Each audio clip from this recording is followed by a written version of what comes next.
Assalamualaikum warahmatullahi wabarakatuh.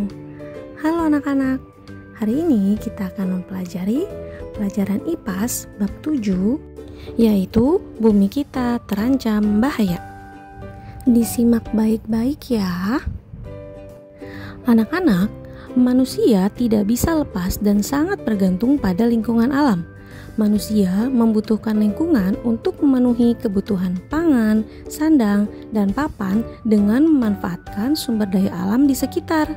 Dalam memenuhi kebutuhan tersebut, manusia melakukan berbagai jenis kegiatan yang secara langsung maupun tidak langsung akan mempengaruhi lingkungan sekitarnya. Pengaruh itu bisa bersifat positif maupun negatif. Apa saja ya pengaruh positif dan negatif dari aktivitas manusia bagi lingkungan? Yuk kita pelajari bersama-sama. Anak-anak, manusia merupakan makhluk yang berakal. Kelebihan manusia itu membawa pengaruh positif bagi manusia, seperti penemuan sumber energi alternatif serta pelestarian hewan dan tumbuhan langka. Pada materi sebelumnya, kita sudah mempelajari tentang sumber-sumber energi. Saat ini, manusia masih bergantung pada energi fosil seperti minyak bumi dan batu bara untuk memenuhi kebutuhan hidup.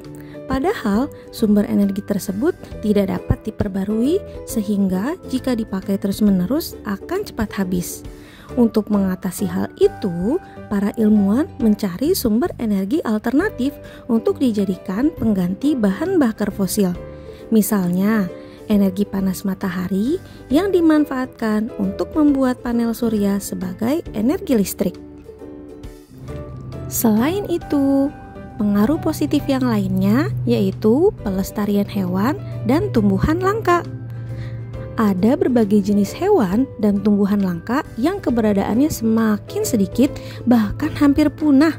Untuk melestarikannya, manusia mendirikan kebun binatang, taman nasional, kebun raya, atau suaka marga satwa. Dengan tujuan merawat hewan dan tumbuhan langka agar dapat berkembang biak dengan baik serta terjaga dari perburuan liar. Selain membawa pengaruh positif, manusia juga memberi pengaruh negatif bagi lingkungan karena sering menggunakan teknologi tanpa memperhatikan kelestarian alam. Contohnya seperti penebangan pohon, kegiatan pembangunan, serta pembuangan limbah dan sampah. Anak-anak, hutan memberi manfaat yang sangat besar bagi manusia. Hutan menghasilkan oksigen serta menyediakan sumber air dan bahan-bahan lain yang dapat digunakan untuk kehidupan. Jika manusia melakukan penebangan pohon secara liar dan tidak melakukan penanaman kembali, maka akan mengakibatkan berkurangnya pohon, sehingga persediaan oksigen akan berkurang, hewan di hutan pun akan kehilangan habitat dan sumber makanan, dan daerah resapan air akan berkurang sehingga dapat menyebabkan banjir. Kegiatan manusia selanjutnya yang membawa pengaruh negatif bagi lingkungan yaitu kegiatan pembangunan.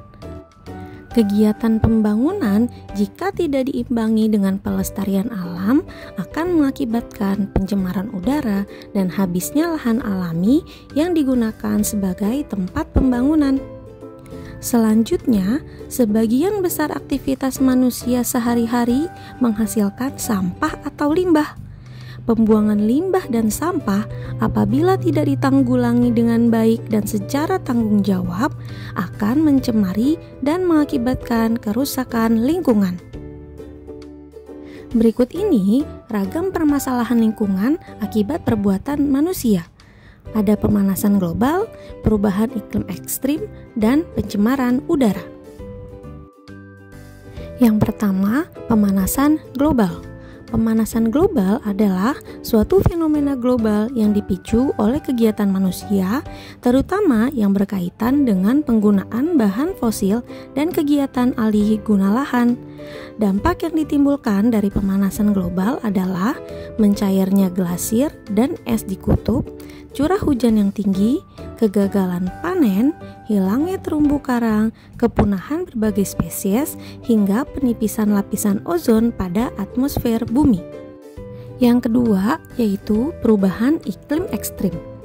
Perubahan iklim menjadi satu dari sejumlah masalah lingkungan yang disorot berbagai orang di belahan dunia.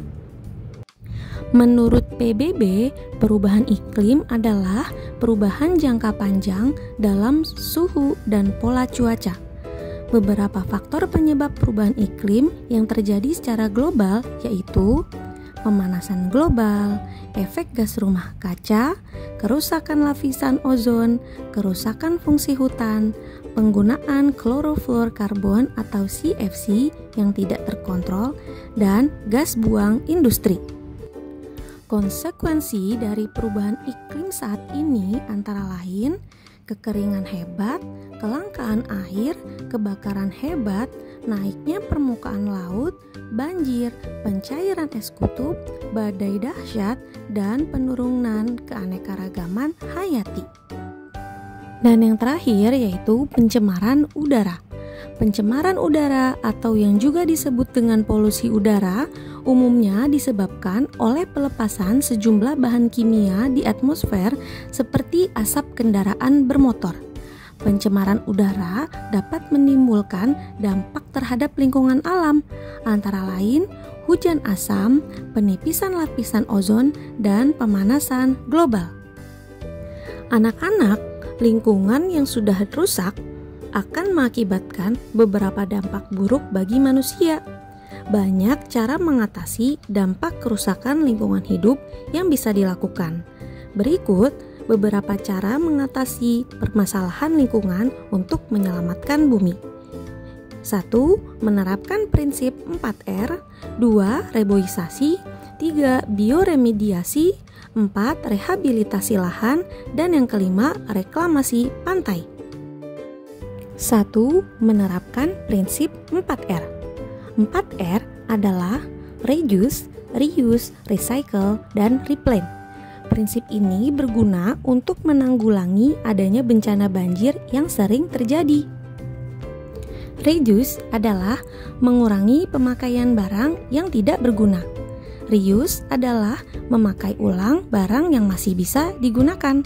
Recycle adalah mendaur ulang barang yang masih bisa digunakan, dan replant adalah menimbun sampah organik untuk dijadikan kompos. Dengan menggunakan prinsip tersebut, diharapkan sampah yang ada di berbagai daerah dikurangi dengan kesadaran masing-masing masyarakat. Yang kedua yaitu reboisasi. Reboisasi adalah kegiatan menanam kembali pohon di hutan yang gundul, rusak, atau sering ditebang. Reboisasi bertujuan untuk mengembalikan fungsi hutan seperti semula. Jika ingin menebang pohon, maka harus memiliki sikap tebang pilih dan menanam benih untuk pohon yang baru.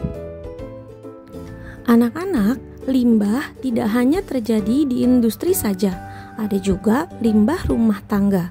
Tapi yang sering menyebabkan efek yang terasa adalah limbah industri, terutama untuk industri yang mengeluarkan banyak limbah berbahaya berupa zat-zat toksik.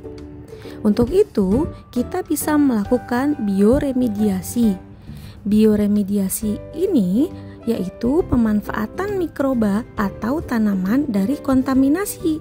Jadi, limbah industri yang akan dibuang harus dibersihkan dahulu kontaminasinya, sehingga tidak menimbulkan dampak buruk bagi lingkungan. Yang keempat yaitu rehabilitasi lahan.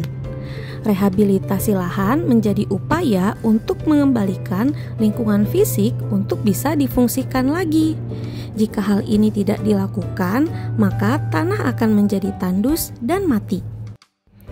Dan yang kelima yaitu reklamasi pantai.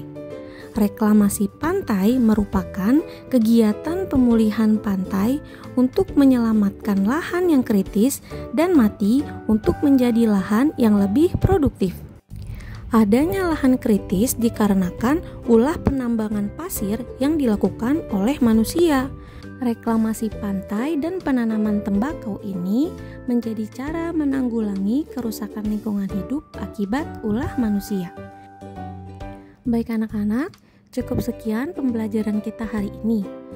Untuk melihat pemahaman kalian, ayo berlatih. Kerjakanlah soal-soal berikut ini dan ditulis di buku tulis kalian masing-masing ya. Jika sudah, silakan kirim ke guru kalian masing-masing.